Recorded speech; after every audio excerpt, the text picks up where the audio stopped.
يا سنة المختار يا درب الهدى رسول اللہ صلی اللہ علیہ وسلم کا یہ پیارا دین جس میں اللہ ذوالجلال نے پھر عورتوں کی قلبی نزاکتوں کا بھی خیال کیا۔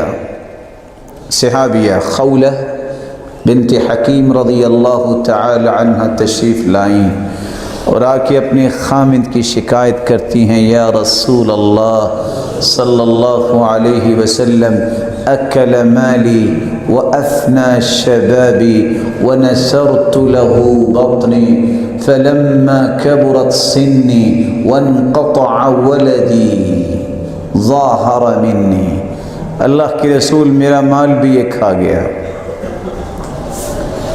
اللہ اس نے جوانی بھی میری بڑھاپے میں بدل دی۔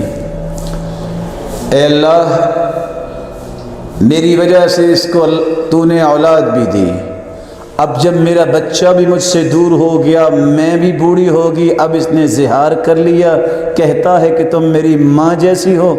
سیدہ عائشہ گھر میں موجود تھی، سیدہ عائشہ کو یہ آواز نہیں آئی، تیرے رب نے سن لی۔ اللہ نے فوراً قرآن اتار دیا، قد سمع اللہ قول التی تجادلک فی زوجہا۔ اس فون کو نا آپ بند کر دیجئے۔ جمعے کا ادب یہ ہے کہ اگر کوئی بول رہا ہو تو اس کو چپ کروانا بھی لغو بات ہے۔ تو اصل جو جمعہ اور تقریر اور وعظ کا مقصد ہوتا ہے وہ انسانوں کی تربیت ہوتا ہے۔ سب کچھ چھوڑ دیں، اجر کی نیت سے، ثواب کی نیت سے انسان کو بیٹھنا چاہیے۔ کوئی آیا ہے یا نہیں آیا اس کا کوئی کسی پہ ٹھیکہ نہیں ہے۔ جو آ گیا ہے اللہ اس کو اجر دے گا، جو کسی عذر کی وجہ سے نہیں آیا اللہ اس کو وہاں اجر دے دے گا۔ اللہ نے ہم سے پوچھ کے تو اجر نہیں دینا۔ اس لیے صرف پریشانی مجھے اور آپ کو یہ ہونی چاہیے کہ میرا جمعہ محفوظ ہو جائے، چونکہ میں اس وقت اپنے اس مقصد میں بیٹھا ہوں۔ تو سب بھائیوں سے گزارش ہے اپنے موبائل آف کر کے بیٹھا کریں۔ اللہ آپ سب کو عزتوں اور برکتوں سے نواز دے۔ رسول اللہ صلی اللہ علیہ وسلم نے جو دین پیش کیا، اس دین میں عورت کی تخلیقی نزاکتوں کا بھی خیال رکھا گیا۔ مرد پہ جمعہ فرض ہے، عورت پہ جمعہ فرض نہیں۔ مرد پہ باجماعت نماز پڑھنا فرض ہے، عورت پہ فرض نہیں۔ مرد پہ جہاد فرض ہے، جب جہاد کا وقت آ جائے عورت پہ فرض نہیں۔ مرد پہ احرام کی پابندیاں ہیں، عورت پہ احرام کی کوئی پابندیاں نہیں۔ یہ اسلام کی عظمت ہے کہ عورت کو ان ساری مشکلات میں آسانی دے دی ہے، اور اس کے لیے آسانی کا پہلو کیا ہے اور اس کی تخلیقی نزاکتوں کا خیال رکھا ہے۔ بلکہ اسلام نے پانچواں پہلو یہ پیش کیا، جس طرح مرد چاہتا ہے کہ اس کا تشخص ہو، عزت ہو، مقام ہو، مرتبہ ہو، اللہ نے عورت کے بھی مرتبے کو اتار دیا۔ والذین یرمون المحصنات ثم لم یأتوا بأربعة شہداء۔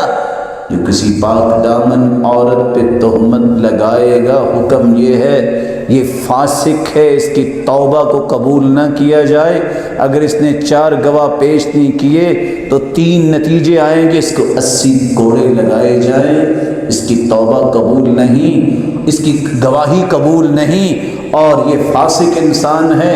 ہاں اگر توبہ کر لے تو پھر اس کی گواہی قبول ہوگی۔ اللہ نے عورت کے تشخص کو بھی باقی رکھا ہے، بلکہ یہ آرڈر جاری کیا، جو کسی پاک دامن عورت پہ تہمت لگائے گا، لعنوا فی الدنیا والآخرہ، اس پہ دنیا میں بھی اللہ کی لعنت برسے گی اور آخرت میں بھی یہ ملعون ہی سورا۔ اللہ ذوالجلال نے یہ 5 قسم کے اعزازات بھی دیے، جبکہ اس سے پہلے 5 قسم کی برابریاں اتار کے معاشرے میں عورت کا کردار بلند کیا۔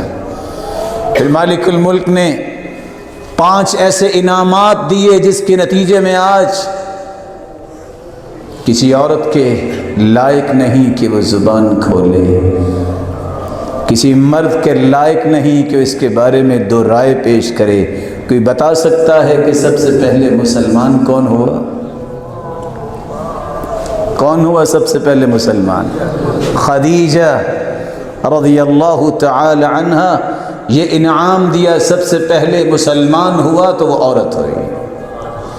سب سے پہلے اسلام کی عظمت کے لیے مال خرچ ہوا تو کس کا؟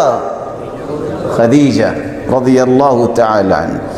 یہ اعزاز اور انعام بھی اللہ نے عورتوں کو دیا۔ سب سے پہلے جو اسلام کی وجہ سے شہید ہوا تو کون؟ سمیہ رضی اللہ تعالی عنہا۔ یہ اعزاز اور انعام بھی ملا تو کن کو؟ عورت کو ملا۔ سب سے پہلے جس ممبر و محراب پہ آج ہم کھڑے اور بیٹھتے ہیں، سب سے پہلا ممبر اسلام میں بنا تو کس نے بنوایا؟ فقیہہ انصاریہ صحابیہ رضی اللہ تعالی عنہا نے اپنے غلام کو بلایا، جاؤ کی لکڑی لے کے آیا، میمون تھا اس کا نام، یہ صحابیہ نے ممبر بنا کے پیش کیا تھا۔ یہ اعزاز بھی کن کو ملا؟ عورت کو ملا۔ سب سے پہلی اذان جو اسلام کے اندر ہوئی کہاں ہوئی؟ انصاریہ صحابیہ کا گھر سب سے بلند تھا، جس کی چھت پہ چڑھ کے سیدنا بلال نے اسلام کی پہلی اذان دی تھی۔ کس کا گھر استعمال ہوا؟ عورت کا استعمال ہوا۔ یا اگر آپ پسند کریں تو دو گزارشیں کر دوں؟ بولے نہیں۔ اگر سب سے پہلا ممبر عورت نے بنوایا ہے، سب سے پہلی چھت عورت کے گھر کی استعمال ہوئی ہے، تو کہنے والوں کی بات تو صحیح ہے نا، دنیا میں جہاں بھی مسجد بنے ممبر عورتوں کو ہی بنانا چاہیے، اور ساؤنڈ سسٹم کا بندوبست بھی عورتوں کو ہی کرنا چاہیے، کیونکہ سب سے پہلی اذان بھی عورت نے پہنچائی ہے مردوں تک۔ یہ اعزاز اسلام نے دیا ہے، اور اللہ ذوالجلال نے کتنا بڑا اعزاز دیا ہے کہ جتنی عظمت کے کام تھے مولا کریم نے وہ مردوں کے بجائے عورتوں کے ذریعے کروائے ہیں۔